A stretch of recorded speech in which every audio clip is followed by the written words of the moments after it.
Pozdrav, dobri moji pratioci kanala Hrana za telo. Danas ćemo malo da se pozabavimo jednom od osnovnih zaštita protiv plamenjače. Kao što vidite, nas je u Srbiji, možemo slobodno reći, u blizini Mediterana. Mislim da je čitav zahvaćen, uvetio hladni talas, i to baš u julu, kada mu vreme nije. Temperatura je pala na nekih 20 stepeni i sada je jako opasno što se tiče buđenja plamenjače, ali pre toga da samo pokažemo neke rezultate, pošto to retko kada stignem da uradim. Na primer, luk je ove godine uspeo vrhunski. Kao što sami vidite, ovo je doduše mladi luk koji nismo uspeli ceo da pojedemo. Sad je malo mokro, ali da vam čisto pokažem kolike su to glavice. Ovo je jedna od omanjih glavica. Dakle, ono što sam zaključio ove godine je to da luk očigledno voli jako osunčan deo zemlje, jer ovde je zaista jako vruće. Celodnevno je sunce, dakle luk to voli i Agrotekstil se pokazao kao odličan, jer zaista je luk uspeo neverovatno, kako ovaj mladi, tako i onaj gore. Dakle, ogromne su glavice luka, to sam teo da vam pokažem. Dakle, Agrotekstil se pokazao kao jako dobar i ova osunčana strana. Dakle, od sada znam da luk voli mnogo sunca i Agrotekstil zaista pomaže dosta.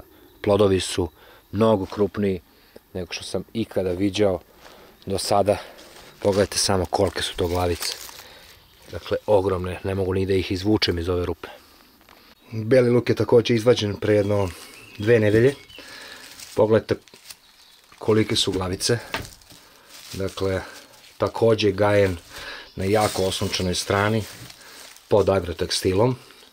Što se tiče đubrenja, nisam ništa više đubrio nego što sam đubrio prošle godine. Naravno, još sam dosta belog luka i podelio. Pogledajte samo kolike su to glavice. Dakle, luk je ove godine uspeo vrhunski. Naravno, to sigurno zavisi i od ove sezone koja je pogodovala očigledno lukovicama, ali definitivno je uticalo to što je rastao na jako toploj strani zemljišta, na jako osunčanoj strani zemljišta i pod Agrotekstilom. To su dve stvari koje su se očigledno pokazale kao jako dobre za uzgoj luka.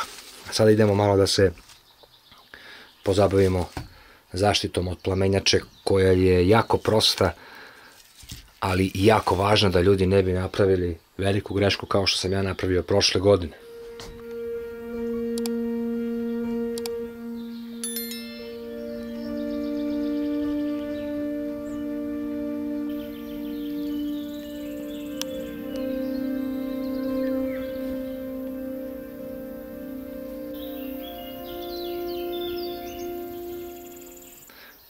O ovome sam teo da pričam danas i da vam nekom dam dobru ideju iz iskustva, jer sam ja prošle godine napravio veliku grešku, što sam ovaj nered oplevio kako bi mi bašta izgledala savršeno, i to u trenutku kada je bilo hladno, kada je temperatura pala, upravo kao i ove godine.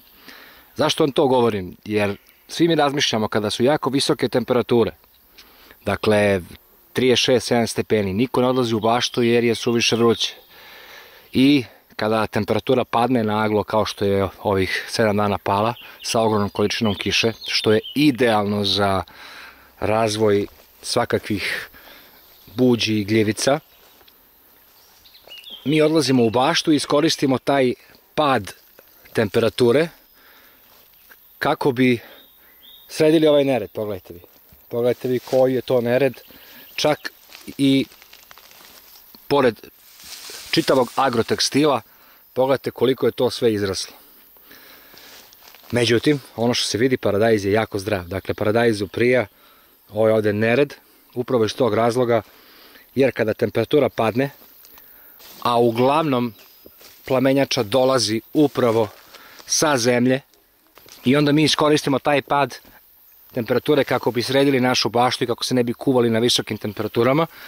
I onda ta temperatura padne, bašta se oslobodi, plamenjača napadne paradajz i izgubimo čitav urod zbog jedne glupe greške, jer smo sređivali baštu za vreme pada temperature kada je najopasnije bilo šta dirati. Tako da nemojte napraviti tu grešku, jer posle nema povratka, jer kada plamenjača napadne paradajz, tu više nema nazad, nećete ga više spasti nikakvim preparatima. Dakle, dok god se ne povrati temperatura nazad na iznad 30 i nešto stepeni, nemojte dirati i nemojte čupati ništa, jer ovo zaista je glavna zaštita paradajza od bilo kakvih napada najopasnijih gljivičnih obolenja.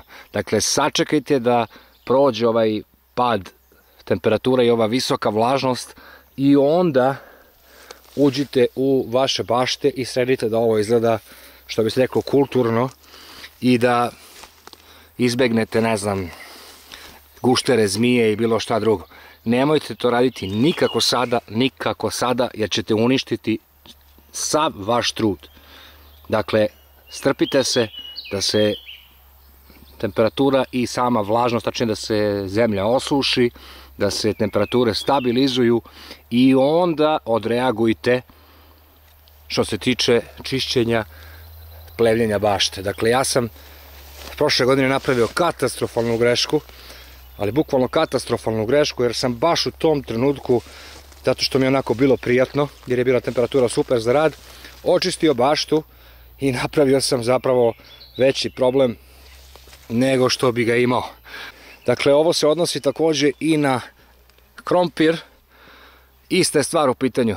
Kada bi sada ovo sve očistio ovde, kako bi mi lepo izgledalo, kako bi ja mogao da gazim, sva ta plamenjača napala bi ovaj krompir i on bi zapravo za par dana crko, ne bi uspeo da preživi taj napad. Dakle, nemojte praviti tu jednu prostu grešku i ostati bez svog truda koji ste uložili u sezoni. Dakle, kada se desi pad temperature, ostavite, sačekajte malo bolji trenutak, sačekajte da se opet stabilizuju temperature i sve će biti ok. Onda možete srediti vašu baštu. Paprici očigledno prija ova velika promjena u temperaturi, listovi su ogromni i baš se lepo razvila. Paprika inače voli dobru zasenu. Pogledajte koliki su to listovi.